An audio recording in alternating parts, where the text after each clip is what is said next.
আজ একটা জিনিস দেখাই, মানে এখানে আসার পরে ফ্রেশ সবজি তো দেখা মেলেই না, পাওয়াই যায় না। তো গতকাল আমার যে ইন্ডিয়ান গ্লসারি আছে, মানে রেস্টুরেন্টের মালিক আছে, তার মানে ওনার ইন্ডিয়ান গ্লসারি বলে যে শুধু ইন্ডিয়ান জিনিস আসে তা না, নেপাল থেকে হাফ জিনিস আসে, বাংলাদেশ থেকে আসে, ইন্ডিয়া থেকে আসে।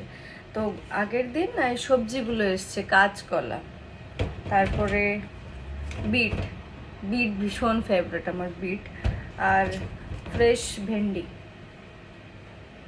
কচুরলতিও ছিল, তবে কচুরলতি আমার খুব একটা ভালো লাগে না বলে আমি আনিনি। মানে একটা জিনিস না ভীষণ অদ্ভুত লাগে আমার, যখন বাড়িতে থাকি তখন এসব সবসময় পাওয়া যায়, সেই জন্য হয়তো এগুলোর গুরুত্ব আমি কেন, যারা বিদেশে থাকে তারা কেউ বাড়ি গেলে এসবের জিনিসের গুরুত্ব তারা বোঝে না বা দেয়ও না। তো যখন বাড়ির বাইরে থাকি তখন এই জিনিসগুলো দেখলে এত ভালো লাগে, মানে ভেতর থেকে এত ভালো লাগে, সেটা বলে বোঝানো যায় না। মানে ছোট ছোট জিনিস, ফ্রেশ সবজি, আহা মানে কি একটা পেয়ে গেছি, মানে ভীষণ একটা ভালো লাগে। আজ তো ছুটি, ভাবলাম ঘরে আজকে যখন থাকবো তখন এই সবজিগুলোই রান্না করব, বিট ভাজা করব, কাঁচকলা দিয়ে কিছু একটা করে নেব। সব থেকে যে ইম্পর্টেন্ট জিনিস আজকে আমার কাছে সেটা হচ্ছে কাঁচা আম।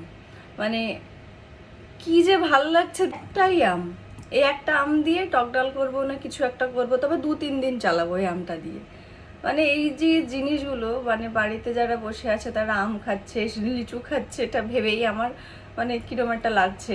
আমি যখন এসছিলাম তখন কাঁচা আম ছিল, তবে পাকা আম ওঠেনি বা লিচুও তখন হয়নি।